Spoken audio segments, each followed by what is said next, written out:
अस्सलामुअलैकुम वरहमतुल्लाह। तो चले दोस्तों, शुरू करते हैं आज का एपिसोड नंबर 22, सबक नंबर 22। आज का हमारा सबक है मरसिया, और मरसिया में पहला मरसिया है असदुल्ला खां गालिब का। सबसे पहले जानेंगे हम कि मरसिया किसे कहते हैं और मरसिया कौन सा लफ्ज़ है, कहाँ से आया। ठीक है, तो मरसिया ये अरबी लफ्ज़ रसा से है। अरबी लफ्ज़ रसा से है, जिसका माना है मातम करना, रोना, गम मनाना। ठीक है, अब मरसिया कहते किसे हैं या मरसिया की तारीफ़ क्या है।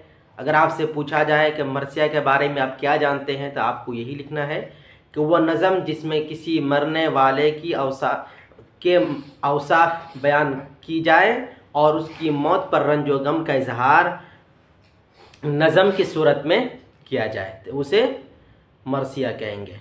ठीक है, वो नज़म जिसमें किसी मरने वाले के औसाफ बयान किए जाएं और उसकी मौत पर रंजो गम का इजहार किया जाए, उसे मरसिया कहेंगे।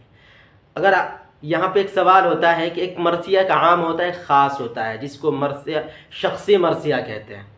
शख्सी मरसिया, तो शख्सी मरसिया किसे कहते हैं कि हज़रत हुसैन रज़ियल्लाहु अन्हु और शुहदाए करबला के अलावा बाकी लोगों की मौत पर अगर रंज व गम का इजहार नज़म की सूरत में किया जाए, तो उसे शख्सी मरसिया कहेंगे या कहते हैं। हज़रत हुसैन रज़ियल्लाहु अन्हु और शुहदाए करबला के अलावा बाकी लोगों की मौत पर रंज व गम का इजहार नज़म की सूरत में किया जाए, तो उसको क्या कहेंगे, शख्सी मरसिया।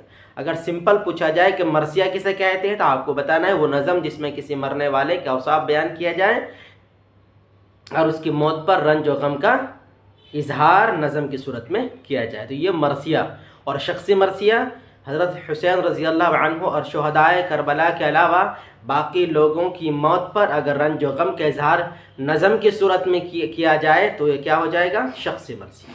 ठीक है, अब मरसिया या शख्सी मरसिया, इसमें कौन कौन सी चीज़ों का होना या अज्ज़ाए तरकीबी क्या क्या हैं, तो इसमें आपको सिंपल से किन चीज़ों का याद रखना ज़रूरी है। जैसे चेहरा है, रुखसत, आमद, सरापा, रजज़, जंग, शहादत और बैन। ठीक है, चेहरा, रुखसत, आमद, सरापा, रजज़, जंग, शहादत और बैन, यानी शुरू से लेकर कान तक जाना आना फिर वापस आना। अगर शहादत हो गई तो उस पर भी ऐसा बयान करना ज़रूरी है, लेकिन यहाँ से मुनज़्ज़म होना चाहिए। शुरू से चेहरा, पहले उसके चेहरे की तारीफ़, फिर रुखसत करें, फिर आमद, फिर सरापा, उसके आगे ऊपर से लेकर नीचे तक तारीफ़, रजज़, जंग कैसे हुई नहीं हुई, उसके बाद शहादत और फिर जुदाई, बैन। ठीक है, तो ये अज्ज़ाए तरकीबी है। अज्ज़ाए तरकीबी बहुत कम पूछा जाता है, लेकिन आपको याद रखना है। तो चले आज जो है गालिब पर गालिब का मरसिया जो उन्होंने अपने दोस्त आरिफ की मौत पर लिखा था, तो सबसे पहले हम जानेंगे। इससे पहले हमने बताया था कि गालिब का बार बार जिक्र आएगा, इसलिए आपको उनके बारे में अच्छे से जानकारी रखनी होगी। ठीक है, तो गालिब का पूरा नाम क्या है, असदुल्ला खां। असदुल्ला खां, ठीक है, गालिब का पूरा नाम असदुल्ला खां और लक़ब क्या है, मिर्ज़ा। लक़ब मिर्ज़ा और तखल्लुस गालिब। शुरू में असद रखते थे और बाद में उन्होंने गालिब कर रख दिया। और इनको खिताब मिला, खिताब कौन सा है, नजमुद्दौला दबीरुल मलिक जंग शाही।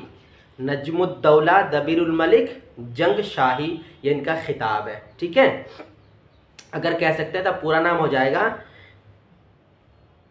कि नजमुद्दौला दबीरुल मलिक जंग शाही असदुल्ला खां मिर्ज़ा गालिब, ये उनका पूरा नाम कह सकते हैं, लेकिन यहाँ पर आपको पूरा नाम से असदुल्ला खां ही पूछा गया है। ठीक है, उसका लक़ब हो जाएगा मिर्ज़ा, तखल्लुस हो जाएगा गालिब, खिताब नजमुद्दौला दबीरुल मलिक जंग शाही। ठीक है, अच्छा, इनकी पैदाइश कब हुई, तो 1797, पैदाइश 1797 में हुई। और वालिद का नाम क्या है, तो अब्दुल्ला बैग खां। अब्दुल्ला बैग खां। असल ये लोग रहने वाले कहाँ थे, कहाँ के रहने वाले थे, या कहाँ से हिंदुस्तान आए थे, तो इनके आबा व अजदाद, इनके पुरख लोग कहाँ से आए थे, ईरान से आए थे। कहाँ से, ईरान से। असदुल्ला खां गालिब के आबा व अजदाद कहाँ से आए थे, ईरान से। ठीक है, इनके अब्बा, फिर इनके अब्बा अब्दुल्ला बैग खां आसिफुद्दौला के ज़माने में लखनऊ आए और फिर वहाँ से हैदराबाद पहुँच गए। आसिफुद्दौला वो उस वक्त के जो बादशाह थे, उसके ज़माने में ये लखनऊ आए और फिर वहाँ से कूच करके हैदराबाद में जा कर के बस गए। ठीक है, इनके वालिद का इंतकाल कब हुआ? तो वालिद का इंतकाल 1802 को हुआ। वालिद का इंतकाल 1802 को, कहाँ? हैदराबाद में। एक जंग में ये मारे गए थे, एक जंग में ये मारे गए थे। ठीक है, वालिद का इंतकाल 1802 को हैदराबाद में एक लड़ाई में मारे गए। ठीक, अच्छा, जब वालिद का इंतकाल हुआ तो असदुल्ला खां गालिब की उम्र कितनी थी? 5 साल। कितनी थी? 5 साल। ठीक है, वालिद की वफ़ात के वक्त असदुल्ला खां गालिब की उम्र 5 साल थी। उसके बाद इनकी परवरिश या सरपरस्त जो बने या परवरिश की, वो उनके चचा थे नसरुल्ला बैग खां, नसरुल्ला बैग खां। ठीक है, और फिर जब उनके चचा का भी इंतकाल हो गया तो वहाँ से वो रामपुर आ गए और अपने अब्बा के इंतकाम के लिए पूरी ज़िंदगी सर्फ करते रहे। इधर उधर गए, कुछ बादशाहों की उन्होंने तारीफ़ वगैरह की, जब वहाँ बात ना बने लास्ट में उसी टेंशन में वो मर भी गए। इंतकाल 1869 दिल्ली में हो गया। इंतकाल कब हुआ?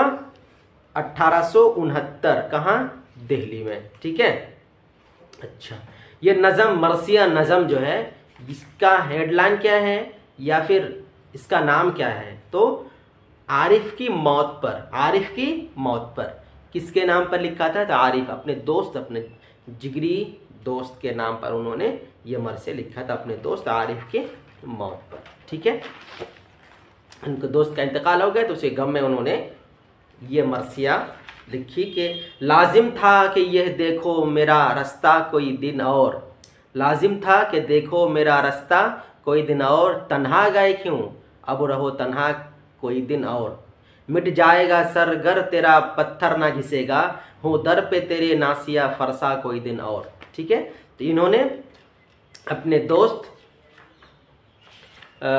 आरिफ की मौत पर उन्होंने ये मरसिया लिखा है। तो चलिए क्वेश्चन आंसर पर आते हैं। तो हमारा सबसे पहला जो क्वेश्चन है उसका टाइप जो है मारूजी सवालात, ऑब्जेक्टिव टाइप है। आपको ज़्यादा ऑब्जेक्टिव और शॉर्ट क्वेश्चन आंसर पे आपको ध्यान देना है। तो मारूजी सवालात में पहला सवाल है हमारा, गालिब का पूरा नाम क्या था? तो गालिब का पूरा नाम आपका ऑप्शन बी यानी ब सही हो जाएगा, असदुल्ला खां। 2 नंबर पे है, गालिब शायरी में पहले पहल क्या तखल्लुस करते थे, है ना? तखल्लुस क्या करते थे? तो तखल्लुस पहले क्या था? असद, यानी आपका ऑप्शन डी दाल सही हो जाएगा। 3 नंबर पे गालिब किस सन में पैदा हुए? किस सन में पैदा हुआ? तो आपका ऑप्शन नंबर सी यानी जीम 1797 सही हो जाएगा। ठीक है, 4 नंबर, गालिब के आबा व अजदाद कहाँ से हिंदुस्तान आए थे? कहाँ से हिंदुस्तान आए थे? तो ऑप्शन सी आपका जीम ईरान से सही हो जाएगा। अच्छा, 5 नंबर, गालिब का इंतकाल किस सन में हुआ? गालिब का इंतकाल किस सन में हुआ? तो ऑप्शन डी आपका यानी दाल 1869 1869। ठीक है, सही हो जाएगा। उसके बाद मुख्तसर तरीन सवालात, ये भी ऑब्जेक्टिव की कैटेगरी ही में आता है। मुख्तसर तरीन सवालात में पहला आपका सवाल है, गज़ल की हैयत में गालिब के इस नज़म को आप क्या कहेंगे? क्या कहेंगे? ये मरसिया पढ़ रहे हैं ना, तो रसाई नज़म या मरसिया?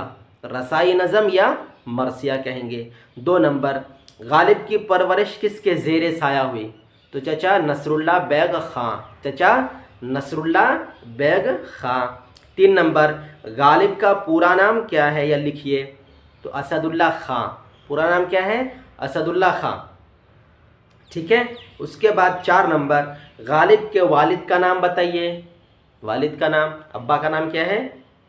अब्दुल्ला बैग खां, अब्दुल्ला बैग खां। ठीक है, उसके बाद है मुख्तसर सवालात। 1 नंबर पे है कि सिन्फ शायरी के मुख्तसर तारीफ़ कीजिए, यानी शायरी की तारीफ़ लिख देनी है। क्या है? वही सेम है, थोड़ा सा अलग है। यानी शायरी उस कला में मौजू को कहते हैं जो कसदन कहा जाए, जानबूझकर, इरादतन, इंटेंशनली कहा जाए। ठीक है, यानी किसी के बारे में दिल से और जानबूझकर कहा जाए, ऐसा नहीं कि बिना सोचे समझे बोल दिया। तो शायरी उस कलाम मौजूं को कहते हैं जो कस्तन कहा जाए, है ना, कसदन कहा जाए। और रदीफ़, काफिया, मुसज्जा, मुकाफ़ा इबारत होनी चाहिए, उसमें वज़न बरकरार रहना चाहिए, मौजू का मतलब।